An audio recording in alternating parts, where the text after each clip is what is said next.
అందరి మీద ఏదో ఒక రకంగా కేసు పెట్టి బీఆర్ఎస్ పార్టీని ఇబ్బంది పెడుతున్నామని తృప్తి పడుతున్నారు తప్పిస్తే ప్రజా సమస్యలను అటకెక్కించి ప్రజలకు ఇవ్వాల్సిన హామీలు నిలబెట్టుకోకుండా ఏ విధంగా మోసం చేస్తుందనేది ఇది ఇంకో కోణంలో చూడాలని ప్రజలందరికీ విజ్ఞప్తి చేస్తూ ఉన్నా.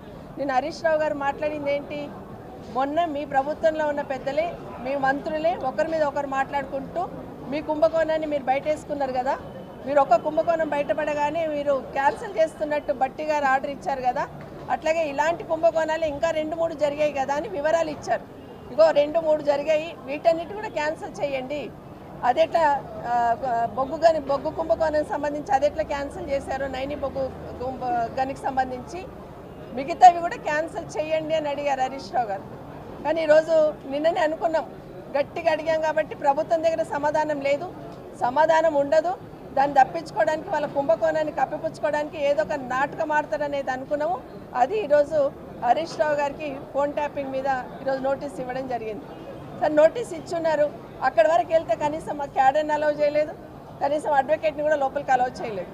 ఇది ఏదో ఒక రకంగా ప్రజలకు ఇష్యూని డైవర్ట్ చేయాలని ఆలోచన చేస్తున్నట్టు స్పష్టంగా ప్రజలకు అర్థమవుతా ఉంది. నిన్న బొగ్గు కుంభకోణం ప్రశ్నించినప్పుడు నిజంగా బాధ్యత గల ప్రభుత్వం అయితే మీరు నిజాయితీగా పనిచేసి ఉంటే మీ నుండి సమాధానం వచ్చేది. హరీష్ రావు గారు అడిగినట్టు ఆ ఒక్క టెండరే కాదు మిగతా టెండర్లు కూడా క్యాన్సిల్ చేయమన్నారు. ముఖ్యమంత్రి గారికి దగ్గర ఉన్న వ్యక్తులకు టెండర్ ఇచ్చున్నారు కదా, వర్క్ ఇచ్చున్నారు కదా, దాన్ని కూడా క్యాన్సిల్ చేయండి అని అడిగారు.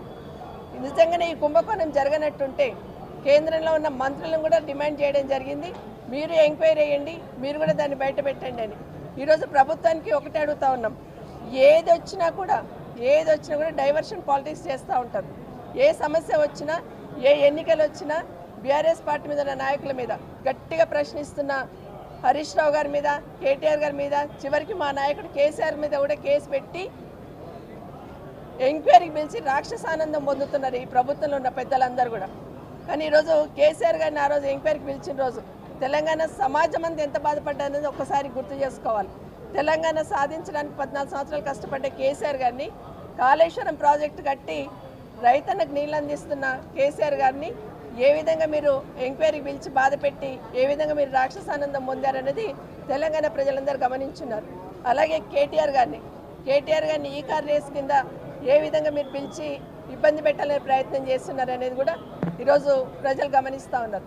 ఈరోజు హరీష్ రావు గారు నిన్న బొగ్గు కుంభకోణాన్ని బయటికి తీయగానే హరీష్ రావు గారికి నోటీసులు ఇచ్చే ప్రయత్నం ఈరోజు చేసి మీరు రాక్షసానందం పొందుతున్నారనేది వాస్తవం. తెలంగాణ ప్రజలందరూ గమనిస్తూ ఉన్నారు. బీఆర్ఎస్ పార్టీ తరఫున నాయకులు ఎవరు ప్రశ్నించినా కూడా అది కింద నుండి పై వరకు సోషల్ మీడియా కింద ఉన్న పోస్టులు ఎవరైనా పెడితే ఇమీడియట్గా కేసులు పెడతా ఉన్నారు. సోషల్ మీడియాలో పెడుతున్న వాళ్ళని ఇమీడియట్ కేసులు పెడతా ఉన్నారు.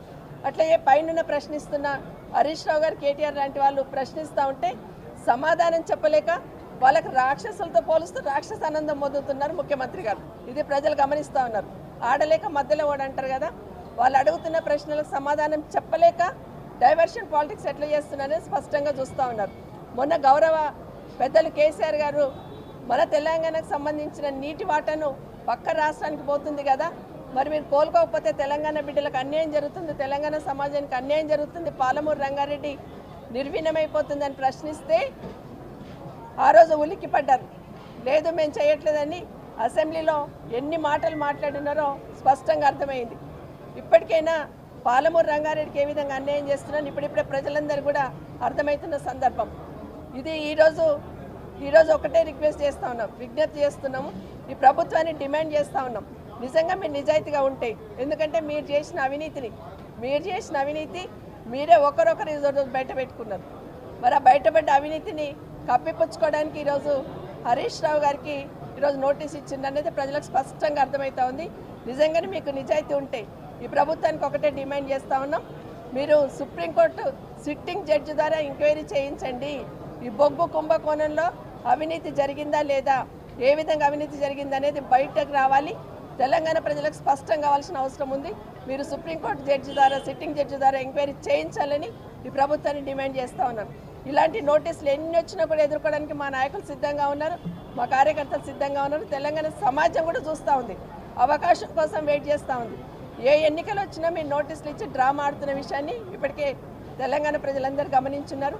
మొన్న సర్పంచ్ ఎలక్షన్లో తగిన దెబ్బకి గిలగిలా కొట్టుకుంటూ ఈరోజు మున్సిపల్ ఎలక్షన్లో కూడా ఈ నోటీస్ ఇచ్చి ఏదో డ్రామా ఆడాలనుకుంటున్న మీ నాటకాలు చెల్లవని ఖచ్చితంగా ప్రజలందరూ కూడా బీఆర్ఎస్ పక్షాన ఉంటారని కూడా మనవి చేసుకుంటూ మీరు ఇస్తున్న హామీలన్నీ కూడా చూస్తున్నాం.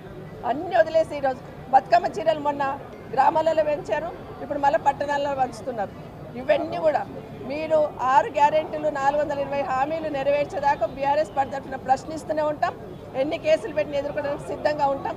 నిజంగా మీకు దమ్ముంటే మీరు నిజంగా నిజాయితీ పరులు అయితే సిట్టింగ్ జడ్జి సుప్రీంకోర్టు సిట్టింగ్ జడ్జితో ఎంక్వైరీ చేయించాలని ప్రభుత్వాన్ని డిమాండ్ చేస్తూ ఉన్నాం.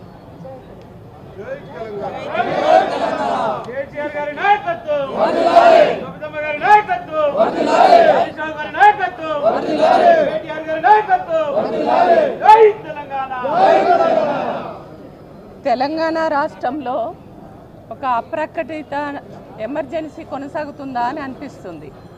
ఎందుకంటే ప్రశ్నిస్తే సిట్టింగ్స్, విచారణలు, కేసులు, జైళ్ళు, బెదిరింపులు, ఈ రకంగా ఇవాళ ఈ రేవంత్ రెడ్డి ఏం చేసుకున్నాడంటే ఒక పని పెట్టుకున్నాడు. నేను చేసినటువంటి హామీలు ఏవైతే ఉన్నాయో, నేను ఇచ్చినటువంటి హామీలు ఏవైతే ఉన్నాయో అవన్నీ అమలు చేయడము చేతగాక